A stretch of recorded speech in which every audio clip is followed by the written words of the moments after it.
it's the beginning of July, which means it is time for my mid-year top 10 video. So far this year, and I'm filming at the end of May, I am not a huge fan of a lot of the books that I read this year. It's been sort of a mediocre month. But I did pick 10 of my favorite. Here's to a better second half of 2019. Coming in at number 10 is The Heir by Kira Cass. I do have a series review for the duology, so The Heir and the Crown. I think it either already came out or it's coming out the next video. I don't remember because I'm pre-filming a whole lot of videos. But I did enjoy this one a lot. This is, like I said, the spin-off to the Selection series where we're following the next generation.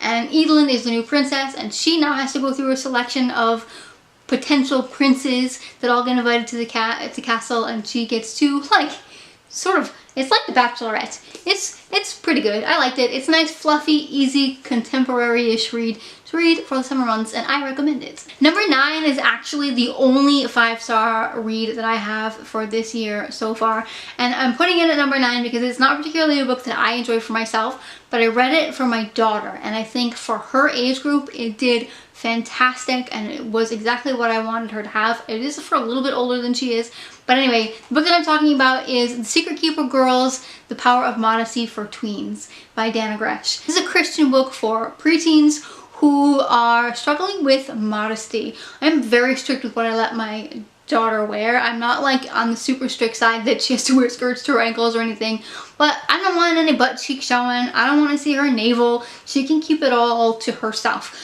And this is a good book that explains from a Christian perspective why modesty is important. And it's not just because mommy said so or because boys like to look at girls' bodies, although both of those things are true. It is grounded in biblical principles for why we should dress modestly and why God wants us to do so. So if you are a Christian and you have preteen children, I would recommend this book for sure. Coming in at number 8 is The Bear and the Nightingale by Catherine Arden. I particularly liked this one. This one is a Russian folklore based book, and it was perfect for the winter. I read this one in January. It was very atmospherical. It was wonderful wintertime Russia. I quite enjoyed it. In this book, Russia is sort of being influenced by Christian civilization, but there are still houses that believe in the spirits in the house. Most people can't see these spirits, but Vasya's mother was a woman who could see the spirits, and so can she. And she's trying to keep the spirits at ease, because if the spirits are not at ease, the Winter King is going to come, or whoever he's called. I forget. It's been a while since I read this book, but I really enjoyed it, especially because of the time of the year that I read it, and I did it on audiobook, and the audiobook narrator was also phenomenal, so it did the book quite justice. I am very much looking forward to finishing up this series. Next up is The Heart of Betrayal. I feel like I've talked about this book a lot recently. This is the second book to the Remnant Chronicles by Mary E. Pearson, the first book being Kiss of Deception. Kiss of Deception is about a princess who runs away because she's supposed to have this arranged marriage. She ends up going to this beautiful city where she becomes a barmaid, and she's followed by an assassin and by the prince. We're trying to figure out who is who. The second book takes place immediately after the first book, and we are in an entirely new kingdom. What I loved about this book is that because we're in a new kingdom, we've got new settings, new politics, new characters, and it just made like a fresh start to an already really great series. The one thing that I have been saying a lot is that this one, when you put it down, it was hard for me to pick up, but when you do pick it up, it is absolutely captivating. Coming in at number 5 is All Your Perfects by Colleen Hoover. This one follows Graham and Quinn.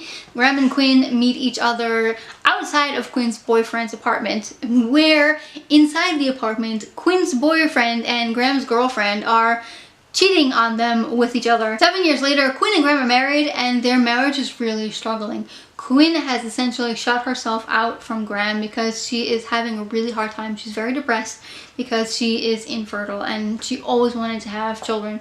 So we're going back and forth between now and 7 years ago when they first met and trying to find out where did things actually go wrong. The reason that I like this book is because I've said before, I myself have had issues with infertility, and I found this book very relatable. It actually does portray how a woman would feel who is going through an infertility issue.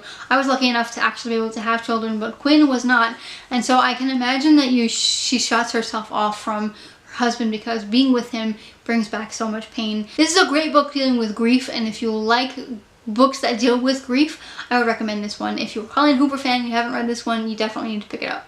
Next up is Educated by Tara Westover. This is a nonfiction, and it's not very often that nonfiction makes it out onto my top 10 list.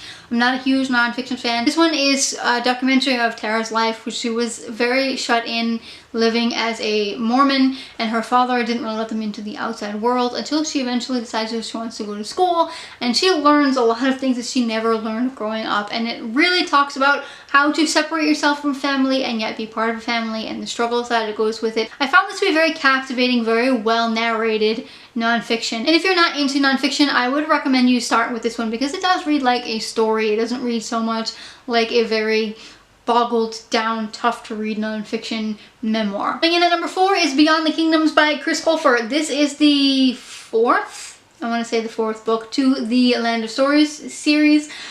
The Land of Stories series, Land of Stories was one of my favorite books of last year. This one, I have to say, the 2 books after Land of Stories, they sort of were a little bit lackluster for me. This one picked it up for me again with the amount of adventures that were in there. They were very similar to the adventurous nature of The Wishing Spell, the first book. I really enjoyed this one and definitely made for a great continuation on with the series, and it ends in a cliffhanger. So we are currently in the middle of the next one in Author's Odyssey, and hopefully one of these 2 books will make it on my top 10 of the year because I love the series. It is a great, wholesome middle grade series. Although I will say, as we get into these, Alex and Connor are getting a little bit older, and there were definitely some words in this book that my daughter is not allowed to say. So that was a little bit downer. But other than that, I really did enjoy the series, and still, besides the bad words that aren't really even that bad, they're just not nice, I really loved this story. One of the best middle grade series I have ever read. And we finally hit top 3. Coming in at number 3 is The Wicked King by Holly Black. This is the second book in the Heir of the Folk series. I really enjoyed this one. I think I liked it better than I liked Cold Prince, although if we're being completely honest, I flew through this book. It was such a page turner. I loved it. I need to reread it because I read it so fast. I don't remember anything that happened, but I loved it. There was a lot more political intrigue in this book. There already was political intrigue in the first book, but there's a lot more.